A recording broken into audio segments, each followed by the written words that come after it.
ওমরের মতো বান্দা 27 বছরের যুবক নবীরে জবাই করতে রওনা তরবারি নিয়ে, এক নজর নবীরে দেখে কালেমা পড়ে তরবারি নিয়ে দাঁড়ায় গেছে 27 বছরের যুবক। 39 জন মুসলমানের পরে 40তম মুসলমান হযরত ওমর 27 বছরের যুবক। এখন খোলামেলা কালেমার দাওয়াত চলে। ওমর কয় নবী গোপনে হবে না, ওপেনে কাজ চালাইতে হবে, কোনো টেনশন নাই, তরবারি রেডি। নবী চলে গেছেন, আবু বকর চলে গেছে, ওমর খেলাফতের দায়িত্বে এখন রাষ্ট্র চালায়। এক পর্যায়ে ওমর শুধু মদিনা না মক্কা না অর্ধ দুনিয়ার ক্ষমতা হাতে নিছেন ওমর। এই এক ওমরের ভয়ে রোম সম্রাট পরাশক্তি কাঁপতেছে। রোম সম্রাটকে ওমরের এত পাওয়া, এর সাথে গোয়েন্দা বডিগার্ড সিকিউরিটি গার্ড কত আছে দেখো তো। খবর নিয়ে দেখো ওমরে একা। ওমরের লগে আর গার্ড কি, শয়তান দেখলে দৌড়। ওমর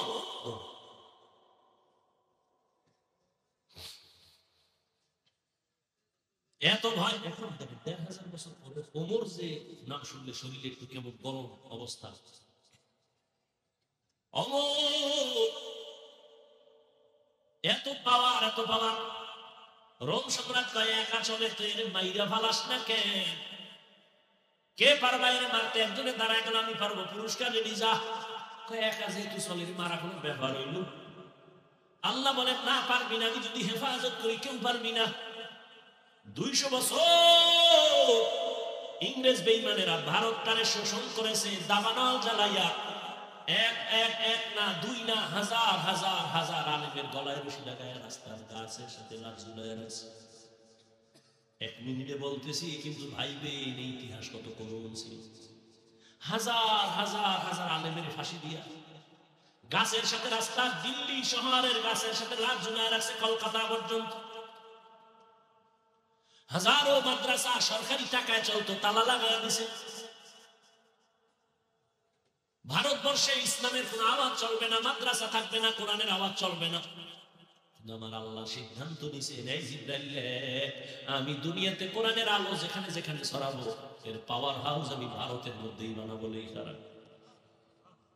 আজকে দেখো সারা দুনিয়ায় যত জায়গায় কোরআনের আলো জ্বলে, পাওয়ার হাউস দাও বন্ধে। কথা বলে তুমি মানো আর না মানো, শুনে রাখো। তুমি মানবা কি নয় টেনশন আমার মাথায় নেই। শুনো শুনো কি বলো। দুনিয়াতে ইসলামের যত লাইনে খেদমত হয়, প্রত্যেকটা লাইনের ভেতর থেকে পাওয়ার চলতেছে দেওবন্দ।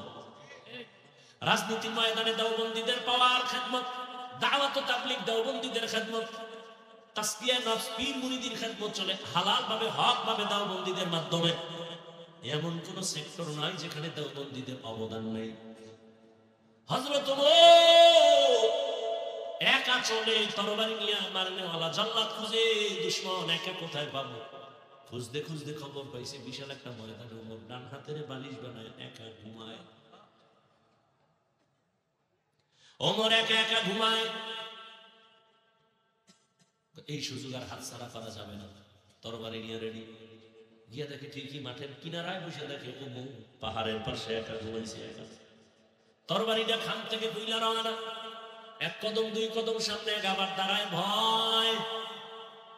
যাইতে যাইতে যাইতে যাইতে কিনারায় গিয়া দেখে ওমর একা ঘুমায় না, একটা জঙ্গলের বাঘ আইসা ওমরের পাহারা দিতেছে। খাকো বাদো আবো আতিশ বান্দা বামানুত মুর্দা বাহাক জিন্দা। হযরত কাছাকাছি যখন গেছে বাঘ দেখে তো ভয় পেয়েছে, তরবারিটা হইরে গেছে, আওয়াজ হয়েছে, ওমর তাকাইছে, আরো ভয় পায়। ওমরটা ভয় নেই, কি হয়েছে কই তো নেই, সব খুইলা খুইলা কয় কি করবি মুসলমান আচ্ছা তরবারি থোক। হ্যাঁ আমগো কি অবস্থা, আমগো দেখলে বিধর্মীরাও হাসে, বলছে আমরা ভালো আছি। সুবহানাকা লা ইলমা লানা ইল্লা মা আল্লামতানা ইন্নাকা আনতাল আলিমুল হাকীম। রব্বি ইশরাহ লি সাদরি ওয়া ইয়াসসির লি আমরি ওয়াহলুল উকদাতাম মিন লিসানি ইয়াফকাহু কওলি।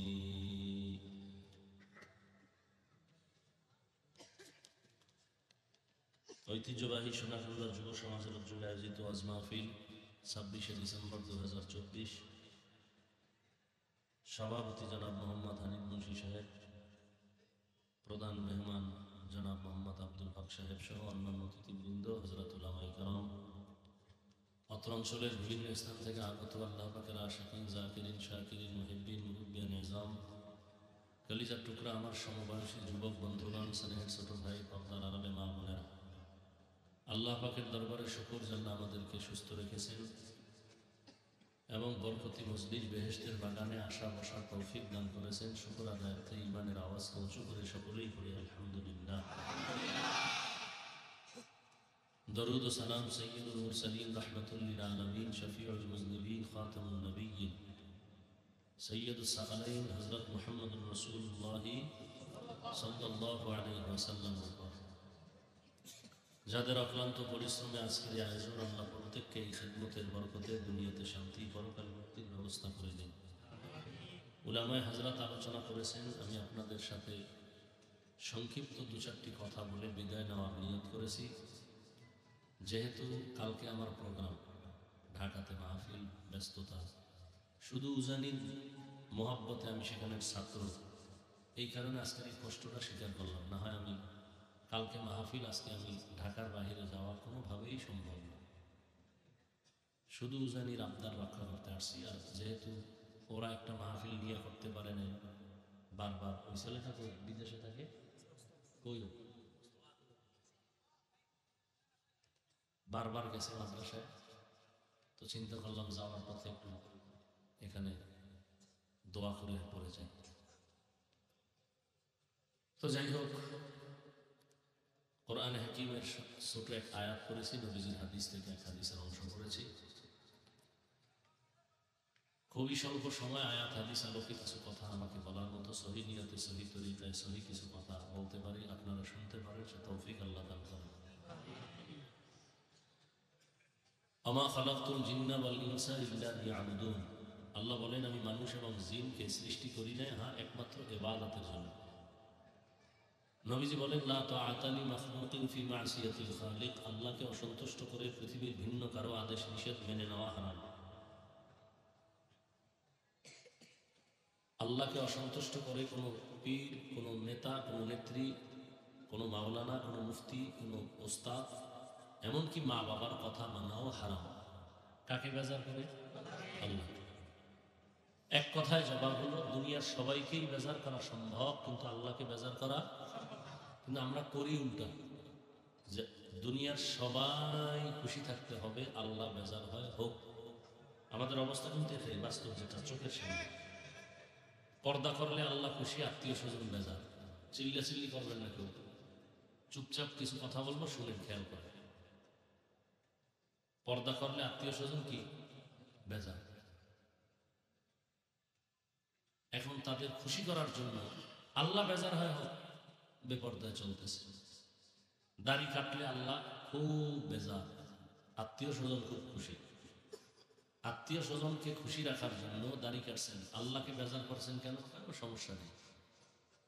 আল্লাহকে বেজার করা একটা, আপনার উপরে যদি আপনার স্ত্রী কষ্ট থাকে, আপনি বুঝেন, তা আপনার মনও খারাপ লাগবে, কিন্তু আল্লাহ যে আপনার উপরে বেজার, এ নিয়ে আপনার কোনো চিন্তাই নেই। বরং আপনি আবার কতটা কপাল নষ্ট আপনার, আপনার কিসমত খারাপ। এই সাউন্ড ডিস্টার্ব করে কে? ঘুরাও কেন? এতক্ষণ ভালো ছিল, ডিস্টার্ব করো কেন?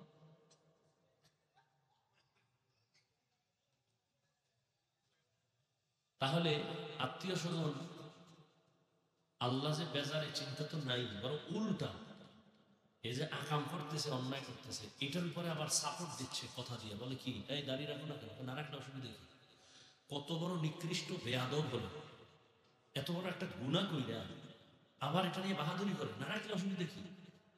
নামাজ পড়ো না কেন? না পড়লে অসুবিধা কি? দিল যদি নরম থাকতো, আল্লাহর প্রতি দুর্বল থাকতো, তখন বলতো হুজুর পারি না, চেষ্টা করতেছি, দোয়া চাই। এটা একটা সভ্য আদবওয়ালা বান্দার কথা ছিল। কিন্তু কত বড় নিকৃষ্ট বেয়াদব হলে আমল তো করেই না, উল্টো প্রশ্ন তুলে, নামাজ না পড়লে অসুবিধা কি? দাড়ি না রাখলে অসুবিধা কি? টুপি না পড়লে অসুবিধা কি? আমার ভয় লাগে এই বেয়াদবকে যদি রসুল বলে দেন, তোর মতো বেয়াদব উম্মত আমার না হইলে অসুবিধা কি? কিয়ামতের দিন তো ঘটনা আছে সহিহ হাদিস, যখন কিয়ামতের ময়দানে মানুষ বেকারার হয়ে যায়, কেমন বেকার হবে যে নবীরা যাদের কোনো গুনাহ নাই তারাও কাঁদতে থাকবে, এতটা কঠিন হালাত হবে কিয়ামতের দিন। সেই সময় নবী আল্লাহর কাছে কাঁদবেন, আমার উম্মত যেন জাহান্নামে না যায়। আল্লাহ বলবেন নবী আপনি কাঁদবেন না, উম্মত ধইরা আপনি নিয়ে যান। তো নবী উম্মত ধইরা জান্নাতে দিবে না, কাউসারের পানি পান করানোর জন্য হাউজে কাউসারের হাউজের সামনে নিবেন, লাইনে দাঁড়াও। নবী নিজ হাতে পেয়ালা ভরে পানি দিবেন, এক এক পেয়ালা পানি উম্মত পান করবে, এরপর বলবে যাও ওই জান্নাতের সামনে একটা ওয়েটিং রুম আছে, ওখানে বসো। ওখানে গিয়ে সব বলবে, লাইনে অনেক লোক দাঁড়ানো, হঠাৎ করে মাঝখানে পর্দা, ফেরেশতারা পর্দা দিলে উম্মত শেষ, বলে না এখনো বাকি, তো পর্দা ফেলাই না কেন? কয় পর্দার বাইরের উম্মত সব ভেজাল, এরা আপনার সুন্নাত জবাই করেছে। নবী বলেন তখন আমিও রাগ করে বলে ফেলবো সোহকান সোহকান, যা ভেঙে যা, তোদেরকে আমি উম্মত বলে স্বীকার করতে চাই না, যাও।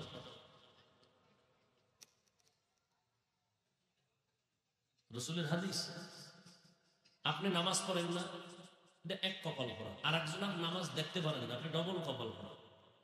আপনি দাঁড়িয়ে রাখেন না, এক কপাল পড়া, আপনার কপাল খারাপ, কারণ আপনার মতো যুবক স্কুলে পড়ে দাঁড়িয়ে আছে, কলেজে পড়ে দাঁড়িয়ে আছে, ভার্সিটিতে পড়ে দাঁড়িয়ে আছে, চাকরি করে দাঁড়িয়ে, RAB, army, police, BDR, doctor, professor, engineer, OC, BC, SP, দাড়িওয়ালা নামাজি নাই। তাহলে আপনি কেন রাখতে পারেন না? আপনার কপাল খারাপ, আপনার কপালে কারো অভিশাপ লাগছে। তাহলে আপনি রাখেন না, এক কপাল খারাপ, আর একজনে রাখে তাও পছন্দ করেন, আপনার ডবল কপাল খারাপ। আপনি জান্নাত পাবেন চিন্তাই করেন না, যদি তওবা নসিব হবে কিনা তাও সন্দেহ।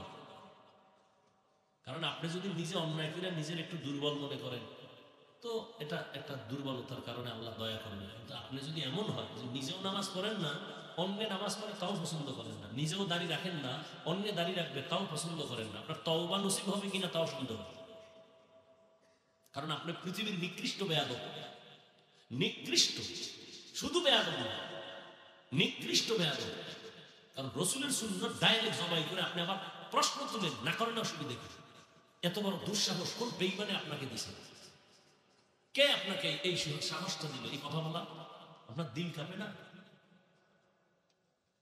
একটা হিন্দু মসজিদের পাশে দিয়ে গেলে মাথা নত করে যায়, কতটা শ্রদ্ধা করে। মুসলমানের ইবাদত খানা, আর মুসলমান বিড়ি টানতে টানতে যায়, নামাজে যাবি না বলে দরকার নেই, নামাজ পড়ে কি হয়েছে? কিছুই হয় না, আমি নামাজ না পড়ে তো ভালো আছি। আল্লাহ হেদায়েত দান করুন। এজন্য রাসূল বলেছেন লা তাআতা লিমাখলুকিন ফি মাসিয়াতিল খালিক, আল্লাহকে অসন্তুষ্ট করে পৃথিবীর ভিন্ন কারো আদেশ নিষেধ মেনে নেওয়া হারাম। দুনিয়ার সব বেজার হয় হোক, কোনো চিন্তা নাই, আমার আল্লাহকে বেজার করা কখনো সম্ভব না। আর আপনারা যারা আল্লাহকে বেজার করেছেন, বলেন আপনারা কত উপরে উঠছে। আর আমরা যারা আল্লাহকে খুশি করার জন্য চেষ্টা করি, টুপি করছি, দাঁড়িয়ে রাখছি, কই আমাকে খানাও তো বন্ধ হয় নাই, আমাদের সম্মানও কমে নাই। শুধু আমারও কেন, আপনাদের লাইনের তো বললাম, জীবনে মাদ্রাসায় পড়ে না, আলিফ বাতাও জানে না। আপনাদের লাইনের, জেনারেল লাইনের মানুষগুলো জেনারেল লাইনে আছে, চাকরি করে, ব্যবসা করে, নামাজ পড়ে, পর্দা করে, হালাল খায়, বহু ডাক্তার আছে, বহু প্রফেসর আছে, বহু ইঞ্জিনিয়ার আছে। আপনি কেন পারেন না? আল্লাহ ভালো জানেন আপনার কপাল কেন এত খারাপ। আর আপনি যে আল্লাহকে বেজার করে উপরে উঠছেন তাও তো না, বরং যত দুনিয়াতে মুসিবত আল্লাহর আছে, আপনার মতো মুসিবতে কেউ নাই। আপনার বিল্ডিং আছে, ও কিচ্ছু নাই, ওইটা আর অশান্তির কারণ। চোর ডাকাতের নজর বেড়ে গেছে, কখন চুরি করবে আর আপনাকে কখন চুরি করবে। আপনার আসল বডিগার্ড আপনার বিরুদ্ধে ষড়যন্ত্র করতেছে, আপনার ছেলে মেয়েরা পর্যন্ত অপেক্ষায় আছে আপনি মরলে দ্রুত সম্পদগুলো নিয়ে নিতে পারবে, আপনি কেমনে তাড়াতাড়ি মরেন সেই ফিকিরে আছে। তাহলে আপনি তো মোটেও শান্তিতে নেই। এবার হারাইলেন দুনিয়া, হারাইলেন আখিরাত, এটা একটা জিন্দেগি হইল। আল্লাহ হেদায়েত দান করেন। আল্লাহ বলেন আমা খালাকতুল জিন্না ওয়াল ইনসা ইল্লা লিয়াবুদুন, আমি মানুষ আর জিন সৃষ্টি করার একমাত্র কারণ ইবাদত। ইবাদত মানে মসজিদ মাদ্রাসায় সময় দেওয়া না, রাতের বেলা যায় নামাজ আর তাসবিহ টানা না। দুনিয়াতে তুমি যা করবা সব ইবাদত, জীবনে তোমার মৃত্যু পর্যন্ত যা করবা সব ইবাদত। এমন একটা কাজ তোমার নাই যে ইবাদতের বাইরে যাবে, তবে মন গড়া না, দুইটা শর্ত মেনে করো। ইবাদত হয়ে যাবে, ব্যবসা করো ইবাদত, চাকরি করো ইবাদত, বাথরুমে যাও ইবাদত। প্রথম তুমি যা করবা আল্লাহর খুশির জন্য করবা, দ্বিতীয় তুমি যা করবা নবীর আদর্শ অনুযায়ী করবা। রহমতের নবীর আদর্শ পারফেক্ট, দুনিয়াতে আর দ্বিতীয় কারো আদর্শ নাই যে নবীর থেকে ভালো আছে। এর যুবকেরা বল, নবীজির আদর্শ থেকে আরো সুন্দর আদর্শ কারো কাছে আছে? তা নবীরটা বাদ দিয়ে বেঈমানেরটা নিচে নেবে।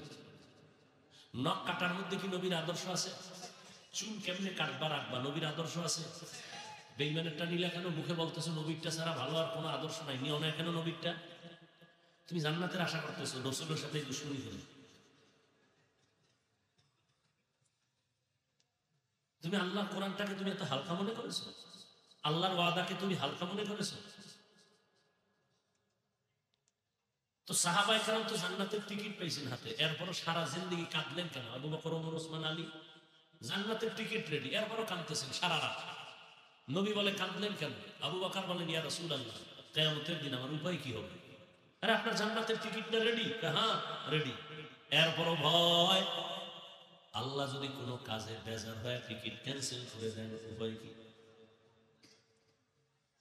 তাদের তুলনায় তো আমাদের গলায় রশি লাগায় সারা জীবন কান্না দরকার না, খাইয়া কান্না দরকার।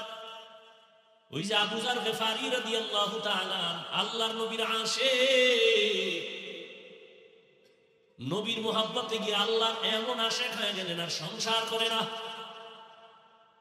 দুনিয়াদারি বাপ শাহজালাল রহমাতুল্লাহ আলাইহি ছিলেন আল্লাহর এতটাই আশিক যে জীবনে বিয়া করে নাই। আর শাহজালালের ভণ্ড ভক্তগুলো বিয়ার পিছনে বিয়া করে আল্লাহরই মানে না, রসুল মানে না। শাহজালালের দরবারে যায় সফরে, গাড়িতে ব্যানার লাগাইয়া শাহজালালের মাজার জিয়ারতে নামে ঘুরে জাফলং যায়, অমুক জায়গায় যায়, পাহাড় যায়, ঝর্ণা দেখে। কিন্তু এত বড় বদমাশ শাহজালালের দরবারে যায়, একক তো নামাজও জামাতে পড়ে না। শাহজালাল বেনামাজি ছিল, তা তুমি তার বেনামাজি হয়ে ভক্ত হইলা কেমনে? তুমি তো শাহজালালের পৃথিবীতে কোনো দুশ্মন থাকলে তুমি বড় দুশ্মন, তুমি ভক্ত দাবি করো কেন? ভক্ত তো আমরা। শাহজালাল আল্লাহরে নিয়ে পাগল, নামাজ ছাড়ে না, রোজা ছাড়ে না, দাড়ি কাটে না, বেপরদায় চলে না। পুরা সিলেট শহরে গৌর গোবিন্দের আস্তানা ধ্বংস করার জন্য একটা বেতের বাড়িও লাগে নাই, আন্দোলন লাগে নাই, কোনো স্লোগান লাগে নাই, রাজপথে কোনো মিছিল মিটিং লাগে নাই। তাহাজ্জুদের নামাজ আর দোয়া, ফজরের আযান, গৌর গোবিন্দ শেষ। তুমি কি ভক্ত হইলা? তুমি অস্ত্র লইয়াও ভালো না তোমার ইমান ঠিক রাখতে, বেঈমানের মোকাবেলা করো। আর শাহজালাল শুধু তাহাজ্জুদের নামাজ আর কান্না দিয়ে সব সাইজ করেছে। আমি বানায় বলতেছি, তা তুমি এমন কি ভক্ত যে তুমি বেঈমানের মোকাবেলায় তুমি অস্ত্র দিয়েও টিকতে পারবে না? হ্যাঁ, সম্ভব না। একটা কথা মনে রাখবেন, বলে গেলাম, কোন বেনামাজি সুৎখোর হারামখোরের হাতে ভালো করে মনে রাখবেন, আল্লাহ ইসলামের পতাকা দিবেন না। মনে রাখবেন, কোন বেনামাজি সুৎখোর, ঘুষখোর, হারামখোর এর দ্বারা আল্লাহ জমিনে কোনোদিন ইসলামের পতাকা উঠাবেন না। অতএব কোন বেনামাজি সুৎখোর যদি বলে আমি ইসলাম কায়েম করবো, মিথ্যাবাদী, ধোঁকাবাজ, কশ্চিন কালো এই চিন্তা করলেও গুনাহ হবে। আল্লাহর দ্বীন এত দুর্বল না। আল্লাহ কয় তুমি কে বেনামাজি? কে তুমি? কে তুমি হারামখোর? তোর কাছে আমি ইসলাম দিব কেন? তোর কাছে তো ইসলাম দিব না। ইসলাম যদি কোনো ব্যক্তি দিয়েই আমি টিকে গিয়ে রাখার চিন্তা করতাম তো মুহাম্মদের নিতাম না। বরং অন্য নবীদের হায়াত 100 বছর, 200 বছর, 800 বছর। আর আমার প্রিয় হাবিব কেমন বন্ধু মুহাম্মদ! মুসা আমার বন্ধু, ইব্রাহিম আমার বন্ধু, ইসমাইল আমার বন্ধু, ইউসুফ আমার বন্ধু, দাউদ আমার বন্ধু, মুহাম্মদ আমার বন্ধু। ব্যবধানটা কোথায়? সব নবী আমি আল্লাহর আসে, আর আমি আল্লাহ একা মুহাম্মদের আসে। সেই বন্ধুর হায়াত কত? 63 বছরে নিয়ে গেছি। অতএব তুই বেনামাজির আমি ইসলাম দিব টিকে রাখতে না, এই স্বপ্ন দেখিস না।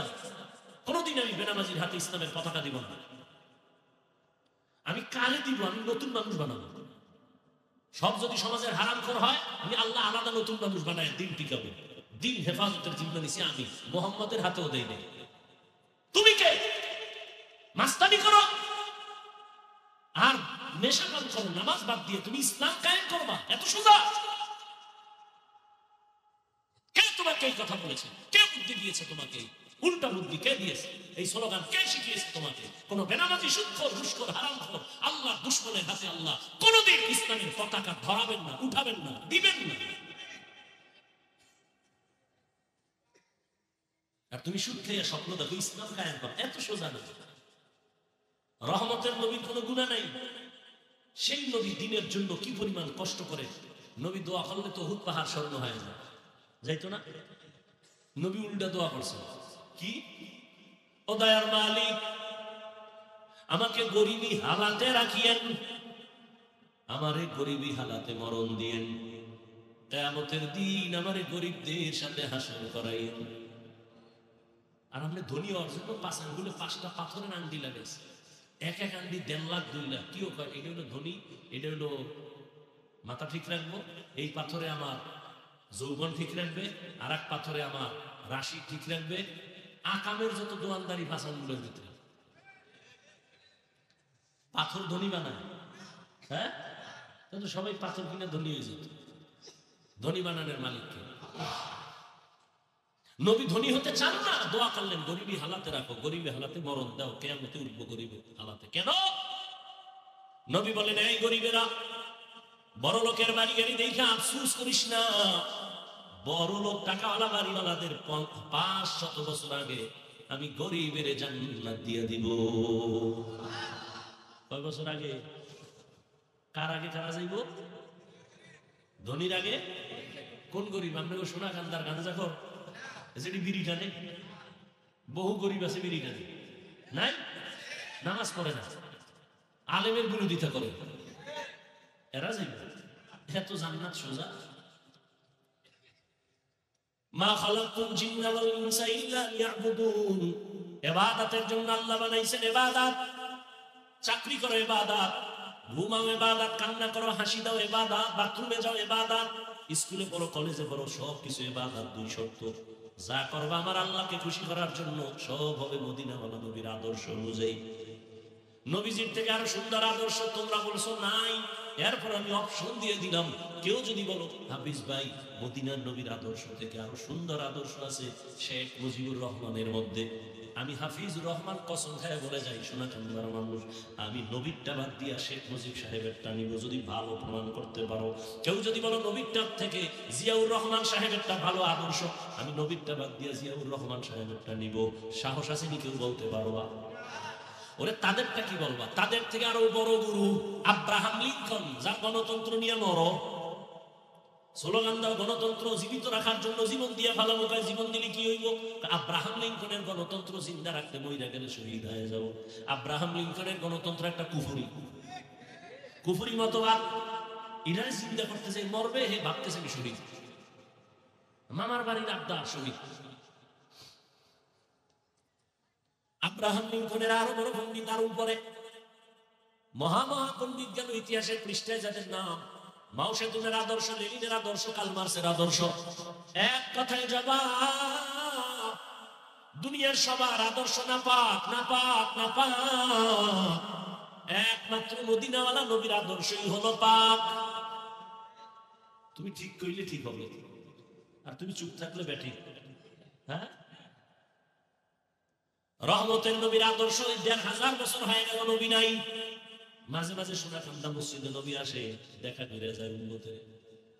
কি নবী এখানে এসে উম্মতের খবর নেওয়াটা নবীর সম্মান না উম্মতের খবর ফেরেশতারা নবীর কাছে পৌঁছায় দেওয়াটা সম্মান? এই বুঝার মেধা নাই, মেমোরি হ্যাং হয়ে গেছে। তুমি টানো বিড়ি, তোমার খবর নিতে নবী। তোমার বউ পর্দা করে না, তোমার দোকান চলে লোনের টাকা, সুদের টাকা, তোমারে আসবে নবী দেখতে। নবীর এত ঠেকা। নবী কিন্তু ইঙ্গিত দিয়ে গেছে 72 দল মুসলমান জাহান্নামে যাবে, কোনো হিন্দু বৌদ্ধ নাই এই 72 দলের মধ্যে, সব মুসলমান। মুসলমানের মধ্য থেকে 72 দল জাহান্নামে যাবে, এক দল জান্নাতে যাবে। অতএব নবীর আদর্শ পাক, অন্যদের আদর্শ কেন না পাক? একমাত্র তার জবাব ওই মানুষগুলো না পাক, এজন্য তার থিওরি না পাক। কারণ এই মানুষগুলো যাদের নাম বললাম, এইরকম আরো যত মানুষ আছে দুনিয়াদারেরা, এরা 3 বেলার খাইয়া এরপর মদের বোতল নিয়ে দৌড়ায়, গাঞ্জা খায়, কত নেশা করে, করে না? মদ পান করার পরে তার বেদা ঠিক বলেন? মদ পান করিয়ে আপন বউরে মা কয়। কোনদিন মদ পান করে কেউ জিকির করছে? লুঙ্গি খুলে গেছে, মদ পান কইরা মাতাল হয়ে গেছে, কাইতুই হইরা একটা তো কইরা মইরেই গেছে। হে হইল মসজিদের সেক্রেটারি। আমরা বেহেনেন না, আর আমরা বেহেনে না, ঠিক আছে, কিন্তু এটা আশ্চর্যের কিছু না। কারণ এখন শিয়ালের হাতে মুরগি, শিয়ালের হাতে মুরগি দিয়ে একটা 3 দিনের আমানত, শিয়াল কাজ দোয়া চাই, মাফ চাই, এক দিন জিন্দা কেন মরাও দিব না। শিয়ালের হাতে মুরগি রাখলে যা হয়, বেনামাজি সুৎখরের হাতে ধর্মের চাবি থাকলে তাই হয়। এই বেনামাজি সুৎখরের হাতে ধর্মের চাবি দিছে কেটা? জিবরাইল। কারা দিছে? আমরা কিন্তু খুব কষ্ট লাগে না? ভোটের আগে টাকা খাইছো ভোর রাত্রে, এনে কষ্ট লাগে নাই? পায়খানা খাইছো ভোটের আগের রাত, চেয়ারম্যানের ভৈর বানাইছো খাইয়া, চেয়ারম্যান মাথা হাত দিয়ে বই রয়েছে, আমার উপায় কি? আমাকে কপালে যেটি আইব তুই চেয়ারম্যান সব আমরুদি খাবি। চেয়ারম্যান খাতে তোর টেনশন নেই। চেয়ারম্যান জনগণটা খাইলে তোমার কষ্ট লাগে কেন? তুমি যে হ্যান্ডটা খাইছো খবর নাই? তুমি ওই হারাম খাইয়া, পায়খানা খাইয়া চেয়ারম্যানের বুঝাইছো, তুমিও খাইবে। জনগণ সুৎখর হলে নেতা সুৎখর হয়, জনগণ হারামখোর হলে নেতাও হারামখোর হবে। এটার নামই আল্লাহর সিস্টেম।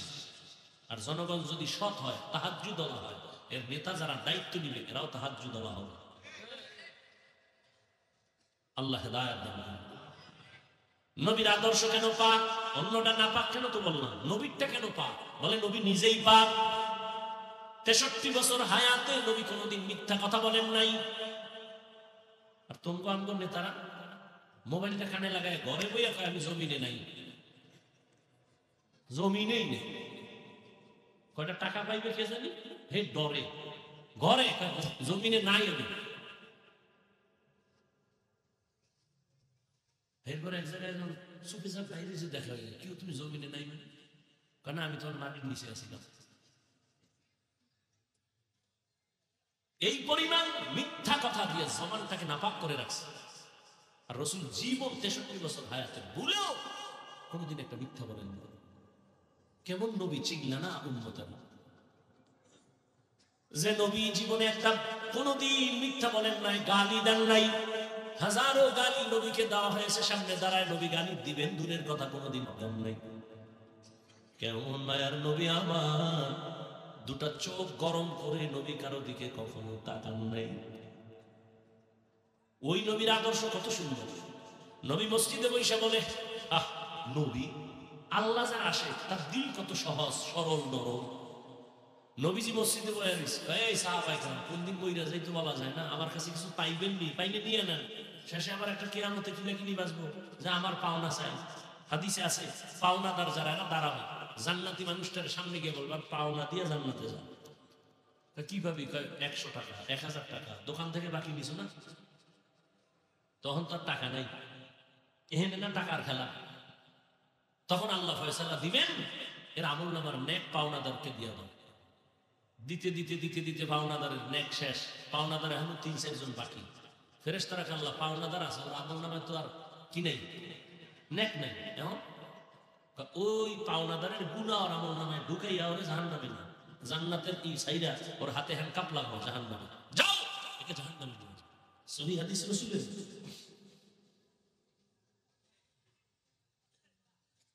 রহমতের নবী জীবনে কোনদিন চোখ গরম করে কারো দিকে তাকান নাই। সাহাবাদেরকে বলতেছে, নো সাহাবায়ে কেরাম, আমার কাছে কিছু পাইবেন কিনা, কারো কোনো হক আছে কিনা আমার কাছে, তাড়াতাড়ি নিয়ে নেন। হালকা পাতলা যদি কেউ কিছু পায় চাইবে কথা। আপনার আব্বাই যদি কথার কথা আপনার 500 টাকা দিচ্ছে ছেলে হিসেবে, যদি কে আমার সন্তানেরা আমার কাছে কোনো পাওনা দাও না থাকলে নিয়ে নেন। একটা ছেলে কি চিন্তা করবে 500 টাকা বাবারে দিছে এটা নিয়ে নিয়ে? কেউ করবে? সাহাবী একজন তো দাঁড়ায় গেছে, ইয়া রাসূলুল্লাহ আমি ভাবু কি, আমার একটা থাপ্পড় মারছিলেন হালকা ভাবে। তাই কথা কেন? এমনি কেন দিছে নাও জানি না, তবে জোরে দেন না হালকা, তাহলে আমি তো এটা পাও না। আসো আসো, অন্য সাহাবারা এত বড় সাহস। নবী বুঝে এই রাগ করো না, রাস্তা দাও, আসা দেখেন সাহাবী সামনে এসে দাঁড়ায় ডাক দিয়া বলেন, পয়গম্বর, আমাকে যখন আপনি টাচ করেছিলেন আমার গায়ে কোনো জামা ছিল না, খালি। নবী কয়, তাহলে তো আমারও জামা খুলতে হবে। একটু চিন্তা করেন তো কেমন নবী। নবী মসজিদে বয়ে রয়েছে একটা জামা গায়ে দিয়া, এক বাচ্চা ইয়ে কয়, আম্মু একটা কুর্তা চাইছে জামা, আম্মু। নবী কয়, নাই, যাও। আচ্ছা, আমার গায়ে আর কোন নাই, যাও। ও বাচ্চা ঘুরে মায়ের থেকে আবার গায়ে যেটা আছে না ওইটা চাইছে। নবী গানটা খুলে দিয়ে দিছে। নবী এরকম চুপচাপ বয়ে বসে। বেলাল আইসে আজান দিতে, আয় দে নবী চুপ করে কর্নারে বসে আছে। বেলাল লজ্জা, নবী খালি গা, লজ্জা। জিব্রাইল আইসা রেডি হাজির, কোরআনের আয়াত নিয়েছে সূরা বনী ইসরাঈল। নবীরে জানাইয়া দাও, নবী যেন এত দেল খুইলা মানুষের দান করে না, যাতে নিজের লজ্জা পেতে হবে। আবার এই পরিমাণ হাত আটকাইয়াও যেন রাখে না, মানুষ যেন তারে আবার কৃপণ না বলে। দান করো, এমন দান করবা না যে তুমি লজ্জিত হতে হবে। আবার কৃপণতাও করবা না যে মানুষ তোমাকে গালি দিবে, তোমাকে বদদোয়া দিবে। এত সরল নবী। সাহাবী যখন কয় আমারে যখন কাজ করছিলেন শরীর খালি, নবী জামাটা পেছন দিক দিয়ে যখন কান দিয়ে কয় আমিও খুইলা দিলাম। যখন খুইলা দিছে অন্য সাহাবারা তো গরম। সাহাবী একটা দৌড় দিয়া অন্য দিক থেকে পেছনে চইলা, নবীজির গর্দানের নিচে একটা মোহরে নবুয়তের চিহ্ন ছিল পিঠের মধ্যে, এই গোড়ায়। সাহাবী দৌড় দিয়া পিছন দিয়ে গিয়ে এখানে চুমা লাগাইছে। নবী কয়, সাহাবী কি করলি? জাহান্নামের আগুন হারাম করে দিলি তোর উপরে। সাহাবী কইরেই ইয়া রাসূলুল্লাহ, বেয়াদবি মাফ করবেন। কি বেয়াদবি? তুই আমার মোহরে নবুয়তে চুমা দিলি না, তোর উপরে জান্নাত ওয়াজিব হয়ে গেল, তোর কপাল বিলে গেছে। কেমন মায়ার নবী আমার। নবী বাথরুমে গেছেন, বাথরুম থেকে নবী বের হইছেন, বের হইয়া সামনে 2 মিনিট হাঁটলেই তো পানি ওযু করবেন। নবী বাথরুমের সামনে এসে পাক মাটি লইয়া তায়াম্মুম করতেছেন। সাহাবী কয়, নবী পানি দেখা যায়, পানি থাকলে তায়াম্মুম আর হয় না। নবী কয়, আমিও দেখছি পানি আছে। তবে সাহাবী, জানোনি ওই পর্যন্ত যাওয়ার গ্যারান্টি? নবী কয়, ওই পর্যন্ত যাওয়ার গ্যারান্টি আছে? কয়, দেখছি পানি, তায়াম্মুম করে নেই, ওখানে যাবো, আবার সুযোগ আল্লাহ দিলে আবার ওযু করব। কেমন মায়ার নবী আমার। এই নবীর আদর্শের কারণে আজ ১৫০০ বছর পরেও তো কোটি কোটি নবীরা আসে। জীবনে নবীরে দেখে নাই, কিন্তু নবীর জন্য জীবন দিতে রেডি হয়ে আছে। ওই নবীর আদর্শ এখনো মানার কারণে ১৫০০ বছর পর এখন নবীর আদর্শ মানার কারণে অনেক অনেক অনেক অনেক সম্মান। কেউ কান্দে, সব হারাইলাম, কেউ হাসে, কিন্তু নবীর আদর্শ যাদের আছে এদের কোনো পেরেশানি নাই। আমগো আগেও যেমন এখনো তেমন, সামনেও তেমন। চেয়ারম্যানের চেয়ারের মেয়াদ শেষ, আর আমগো আল্লাহ রসুলের আদর্শওয়ালাদের চেয়ার যে আছে এখনো তো মেয়াদি নাই, শেষ হয়ে গেছে। আমগো চেয়ারের মেয়াদ আছে। এমপি সাহেব 5 বছর পর নাই। হুজুর তুমি চেয়ারে বসছো কয় বছর? মৃত্যু পর্যন্ত। দুনিয়ায় বাদশা, পরকালেও বাদশা। ওনার মেয়াদ কেন? টাকা দিছে তো, ওই টাকার কারণে মেয়াদ কইনা বাইরে গেছে। সম্মান টাকা দিয়ে কিনলে একবার ফুলের মালা, ফাইনালে জুতার মালা। এখনো বুঝে না বাঙালি, ওই পায়খানা খাওয়াই লাগবে। এত মাইন খাইল, জবাই করলো বংশের লোকের, এরপর ওই পায়খানা খাইতে হইল। হুজুরকে কথা শুনবে না, কেমনি শুনবে? করোনা দিয়ে আল্লাহ পারে না শুনাইতে। এই গাঞ্জা করে এখনো গাঞ্জা করে। কি কুত্তা না মানুষ। ভাইরা আমার, এত মারাত্মক মহামারী করোনা। মায়ের করোনা সন্তান কাছে যায় না, সন্তানের করোনা মা কাছে যায় না। বাবার করোনা হয়ে গেছে, এক পর্যায়ে বাবা মরেই গেছে, আর ছেলে 2টা শিক্ষিত কুলাঙ্গার। মাস্ক লাগাইছে, ট্রিপল মাস্ক। কয়টা? মরবে না, মাস্ক লাগাইছে, আর বাবা মরেই গেছে। এলাকার গরিবদের টাকা দিয়ে লাশটা রাস্তায় ফালায় দে। রাস্তায় ফালায় দিছে, জানালা লক করে দিছে, একবারও খোঁজ নিল না। বাবার জানাজা হলো না, কুকুরে লাশ খাইলো জানলো না। এই জাতি ভুলিস না, কথায় কথায় ঘুরাইয়া ফিরাইয়া হুজুরদের খারাপ ভাবো না। আল্লাহর কসম একবার, আল্লাহর কসম দুইবার, আল্লাহর কসম তিনবার, এই জমিনে তোমাদের উলামায়ে কেরাম ছাড়া আপন কেউ নাই, সব হলো চান্দাবাজ আর ধান্দাবাজ। স্বার্থে আঘাত লাগলে দল থেকে নাম কাটবে না, কল্লা কেটে ফেলবে। বানাই বলতেছি, দলের লোক দলের লোকের কল্লা কেটে দেয়, স্বার্থে আঘাত লাগলে নাম কাটে না, কি কাটে? কল্লা কাটে। এরে নবীরা আশিক, উলামায়ে কেরাম এই জাতির জন্য যতটুকু ভাবে কেউ ভাবে না। উলামায়ে কেরাম নিঃস্বার্থ ভাবে জাতিকে মহব্বত করে, ভাবনা ভাবে জাতির জন্য অনেক কিছু দেয় যা কেউ দিতে পারে না। আমি একটা একটা যদি বলতে থাকি রাত পার হয়ে যাবে। উলামায়ে কেরামের কি পরিমাণ অবদান আপনাদের পেছনে। ছাত্র জনতার বৈষম্য বিরোধী আন্দোলনে বিজয়ের চাঁদ উঠে নাই যতক্ষণ পর্যন্ত আলেম মাঠে আসে নাই। বুঝা কইরো, পরে যে আবার বিরোধিতা কইরো না, করলে তো ক্ষতি তোমার হবে, আমাদের না। কিন্তু বুঝা শুনে কইরো। ওই যে কুলাঙ্গার দুই শিক্ষিত সন্তান বাবার লাশ ফালায় দিছে, কেউ যায় না কাছে, মাস্ক লাগাইছে, তিনটা মরবে না। কিন্তু ইতিহাস বলিস না রে যুবক বাবা, ওই লাশগুলো একটা না দুইটা না, শত শত লাশ আমার দেশের টুপিওয়ালারা কাঁধের মধ্যে নিয়ে গোসল করাইছেন, কাফন পরাইছেন, কবরে দাফন করেছেন। একজন হুজুরেও করোনায় মরে নাই। ইতিহাস ভুলে যায় না, লেখা রেখে। দুনিয়াতে যত জাতি নিচু এর একমাত্র কারণ, অনেক কারণের মধ্যে বড় একটা কারণ ইতিহাস জানে না। একটা জাতি ধ্বংস করার জন্য যত কারণ, কিন্তু বড় একটা কারণ তার ইতিহাস ভুলায় না, ও এমনি নিস্তেজ হয়। মুসলমান এত উঁচু কেন? ওদের ইতিহাস জানে। ইতিহাস খালি আলোচনা করে আগুন, ইতিহাস সব আগুন, গরম। শাহজালাল ইতিহাস অগ্নিঝরা ইতিহাস, ভারতের মোগল সম্রাটদের ইতিহাস অগ্নিঝরা ইতিহাস।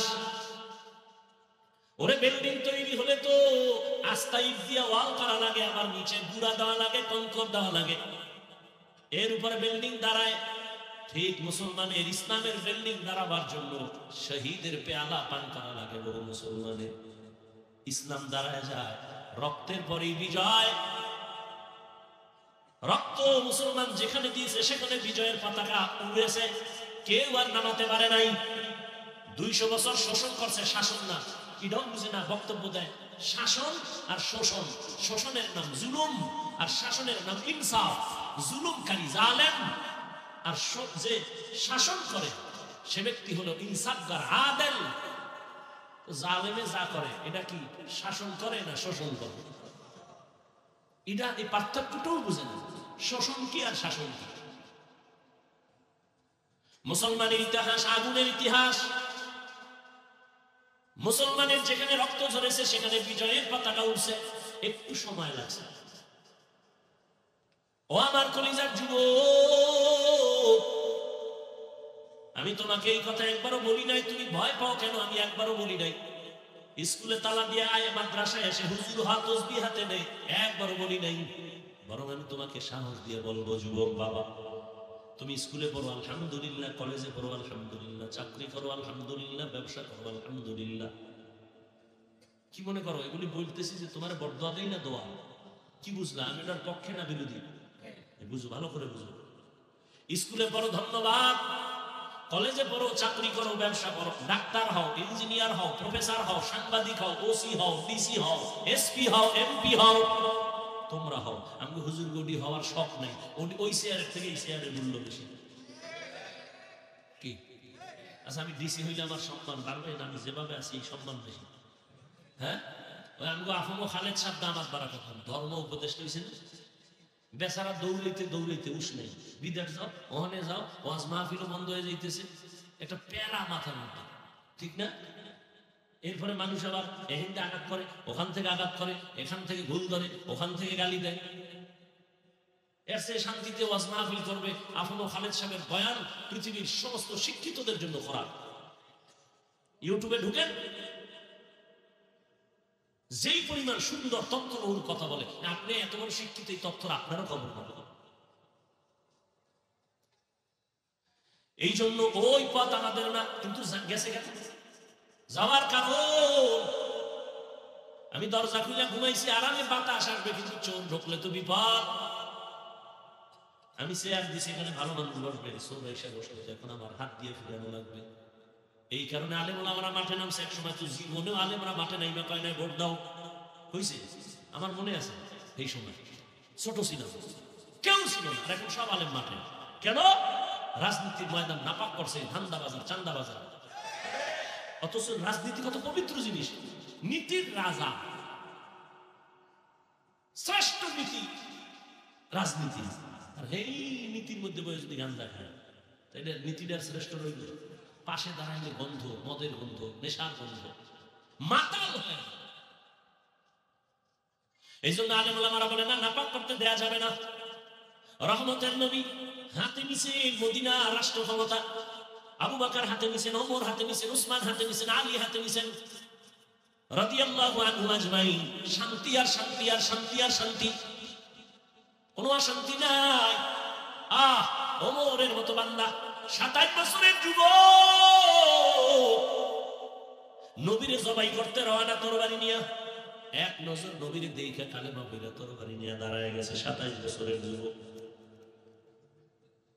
39 জন মুসলমানের পরে 40তম মুসলমান হযরত ওমর, 27 বছরের যুবক। এখন খোলামেলা কালেমার দাওয়াত চলে। ওমর কয়, নবী গোপনে হবে না, ওপেনে কাজ চালাইতে হবে, কোনো টেনশন নাই, তরবারি রেডি। নবী চলে গেছেন, আবু বকর চলে গেছে, ওমর খেলাফতের দায়িত্বে এখন রাষ্ট্র চালায়। এক পর্যায়ে ওমর শুধু মদিনা না, মক্কা না, অর্ধ দুনিয়ার ক্ষমতা হাতে নিছেন ওমর। এই এক ওমরের ভয়ে রোম সম্রাট পরাশক্তি কাঁপতেছে। রোম সম্রাটকে ওমরের এত পাওয়া, এর সাথে গোয়েন্দা, বডিগার্ড, সিকিউরিটি গার্ড কত আছে দেখো তো। খবর নিয়ে দেখো ওমরে একা। ওমরের লগে আর গার্ড কি, শয়তান দেখলে দৌড়, ওমর।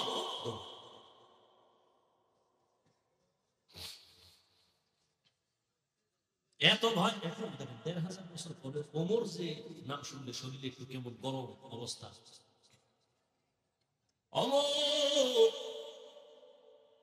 এত পাওয়ার, এত পাওয়ার। রোম সম্রাট কয়, একা চলে তো এর মাইরা ফালাস না কেন? কে পারবা এর মারতে? একজনে দাঁড়ায় গেল, আমি পারবো, পুরস্কার রেডি, যা। একা যেহেতু চলে, মারা কোনো ব্যাপার হইল? আল্লাহ বলেন, না পারবি না, আমি যদি হেফাজত করি কেউ পারবি না। 200 বছর ইংরেজ বেঈমানেরা ভারতটারে শোষণ করেছে, দাবানল জ্বালাইয়া। এক না, 2 না, হাজার হাজার হাজার আলেমের গলায় রশি লাগায় রাস্তার গাছের সাথে লাট ঝুলায় রাখছে।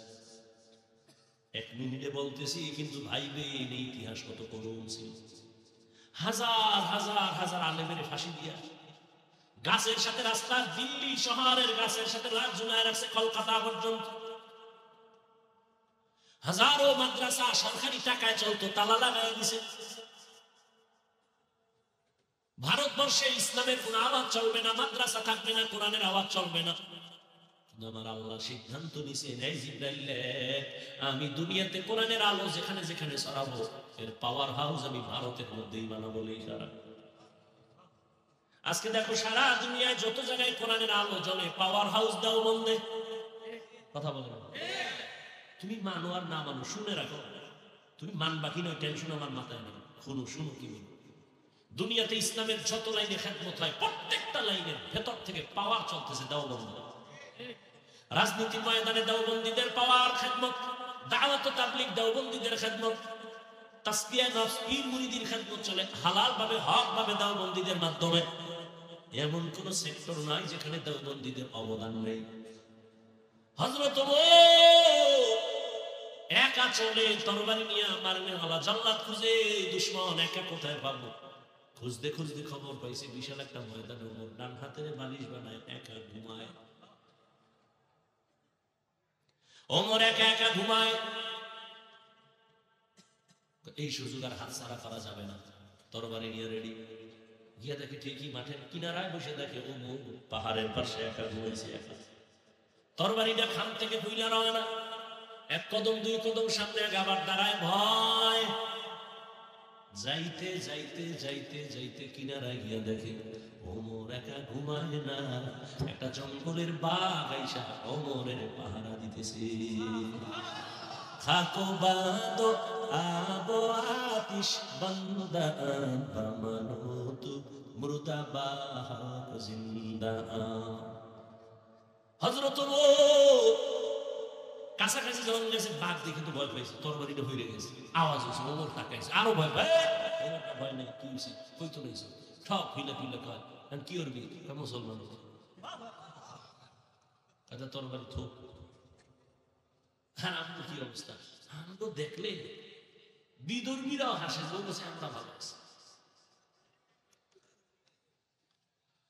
আল্লাহ ওমরে ফারুক দেশ চালায়, অর্ধ দুনিয়া চালায়, দিনের বেলা বিচার করে, রাতের বেলা ঘুরে ঘুরে দেখে কার কি হালাত। আমার জনগণ, আমি যে আরামে মখমলের চাদরে ঘুমাই, এসি বাতাসে ঘুমাই, আমার বিদ্যুৎ যায় না, আমার জনগণের কি হালাত দেখি, তারা বিদ্যুৎ পায় কি পায় না। ঘুরে ঘুরে ওমর দেখে, গিয়া দেখে জঙ্গলের পাশে একটা বাতি জ্বলে, ছোট একটা ঝুপড়ির মধ্যে। ওমরে ফারুক একা একা গেছেন, দেখছেন, গিয়া ঘরের পিছনে চুপ করে দাঁড়ায় শুনতেছে দুই মহিলার আওয়াজ, একজন মা আর একজন তার মেয়ে। মা মেয়েকে বলতেছে, এই মা শোন, কালকে বাজারে দুধ বিক্রি করতে নিয়ে যাবি, একটু পানি বেশি দিয়ে নিস। কে কয়, কারে কয়? মেয়ে কি কয়? ওমর টের পাইলে জবাই করবে। ওমর কই, ওমর কই? মায় কি কয়? ওমর দেখবে না। ওমর কই? এবার মেয়ে কয়, মা ওমর যদি না দেখে, ওমরের আল্লাহ দেখবে। ওমর আলহামদুলিল্লাহ বইলা চলে গেছেন, চুপ। পরের দিন আদালতে মা আর মেয়েকে ডাকালেন, ডাইকা বললেন, ও আল্লাহর বান্দি, এই মেয়েটা কি আপনার কন্যা? বলে হ্যাঁ। বলে আপনার অভাব আছে? অভাব। বলে কোনো অভাব নাই, যত খানা লাগবে আমি দিব, আর একটা আবদার আপনাকে দিয়া দিই, আপনি বাসায় গিয়ে চিন্তা করবেন। আমি ওমরের কলিজা ঠান্ডা হয়ে গেছি, আপনি একটা কল্যাণকার মেয়ে পেয়েছেন, রত্ন পেয়েছেন, আপনি যদি ভাবেন রাজি থাকেন, আমি ওমরের ছেলের জন্য এই মেয়েটাকে আমি নিতে চাই। মা কি বলবে, আমি রাজি না?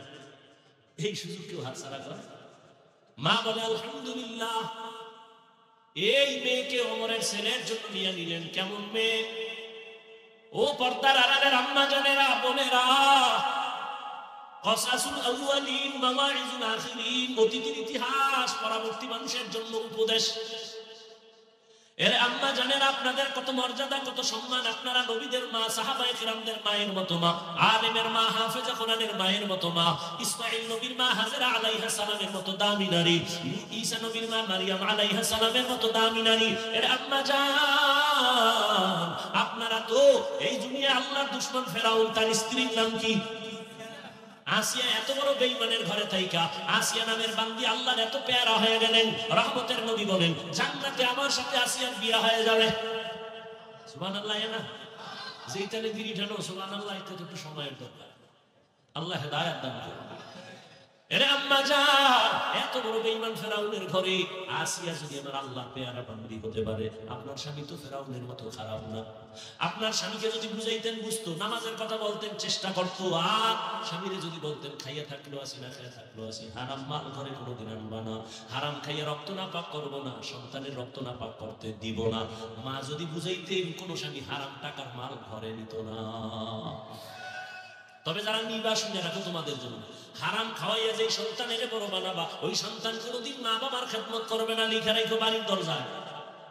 হারাম খাওয়াইয়া সন্তানের বড় বানাইলে সন্তান মা বাবার খেদমত কোনোদিন করবে না। এখনো সময় আছে, তওবা করো। ও যুবক, মনটাকে বুঝাও। হাফিজ ভাই তো একবারও বলে না হুজুর হও, তাসবিহ হাতে দাও না। তুমি ডাক্তার হও, ইঞ্জিনিয়ার হও, প্রফেসর হও, একজন ইঞ্জিনিয়ার হও, একজন ব্যবসায়ী হও, চাকরিজীবী হও, যেখানে আছো সেখানে থেকে জান্নাত রেডি করো। নবীর আদর্শ মানো, মা বাবার দোয়া নাও, আলেমের দোয়া নাও, মুরব্বী শিক্ষকের দোয়া নিয়ে চলো, নবীর তরিকা মেনে চলো। নামাজ ছাড়িও না, মা বাবার বরদোয়া নিও না, আলেমের বরদোয়া নিও না, কপাল পড়ে যাবে। আদর্শবান ডাক্তার যদি হতে পারো, জীবনটা ধন্য হয়ে যাবে। আদর্শবান ইঞ্জিনিয়ার হও, এখনো সময় আছে তওবা করো। মনটারে শুধু একটা কথা দিয়ে ধাক্কা দাও, এই মন, আমার মতো যুবক যদি জেনারেল লাইনে থাইকে রাস্তায় গাড়ি চালায়, নামাজ পড়ে আমি কেন পারি না? আমার মতো যুবক যদি র্যাব আর্মি পুলিশ বিডিআর চাকরি করে নামাজ পড়ে আমি কেন পারি না? আমার মতো যুবক যদি নদীর মধ্যে মাছ ধরে নামাজ পড়ে, কৃষি কাজ করে নামাজ পড়ে আমি কেন পারি না? এরে আম্মা জান, আপনার মতো কত মা এই এলাকায় এখনো আছে, বেপরদায় চলে না, নামাজ ছাড়ে না, স্বামীর মালের খেয়ানত করে না, সন্তানগুলোকে বেলাইনে চালায় না, আপনারা কেন পারবেন না? ও বৃদ্ধ বাবাজিরা, আপনাদের মতো কত বুড়ারা মসজিদে গিয়া নামাজ আদায় করে, আপনি কেন পারবেন না? এখনো সময় আছে, তওবা করেন। আর জীবনে নামাজ ছাড়বেন না, দাড়ি কাটবেন না, বেপরদায় চলবেন না, মা বাবার দোয়া নিয়ে চলবেন। ও যুবক বাবা, এখনো তওবার সময় আছে, করে নাও। কপাল যদি খুলে যায় ওমরের মতো, তওবা করো। জীবনে তো কম নামাজ ছাড়ো নাই, কম দাড়ি কাটো নাই, বেপরদায় কম চলো নাই, গুনাহ কম করো নাই, আর কত করবা, কোন দিন মরণ হবে জানা নাই। এখনো সময় আছে, তওবা করো। আর জীবনে নামাজ ছাড়বা না, দাড়ি কাটবা না, চলবা না, মা বাবারে কষ্ট দিবা না, নবীর তরিকা মেনে চলবা, ওলামায়ে কেরামের পরামর্শ নিয়ে, শিক্ষকের দোয়া নিয়ে চলবা, আর মা বাবার খেদমত করবা। তওবা করার মতো যদি কারো অন্তর তৈরি হয়, দুর্বলতা না থাকে, তওবার নিয়তে দুটো হাত আল্লাহকে দেখায় দাও। আয় আল্লাহ, হাতগুলো কবুল করেন, তওবা কবুল করে নেন, তওবার উপরে মজবুত হইয়া চলার মতো তৌফিক দান করেন, আমিন। আলহামদুলিল্লাহি রাব্বিল আলামিন, ওয়াসসালাতু ওয়াসসালামু আলা সাইয়্যিদিল আমবিয়াই ওয়াল মুরসালিন ওয়া আলা আলিহি ওয়া আসহাবিহি আজমাইন। يا أرحم الراحمين، يا أرحم الراحمين، يا أرحم الراحمين، رب ارحمهما كما ربياني صغيرا.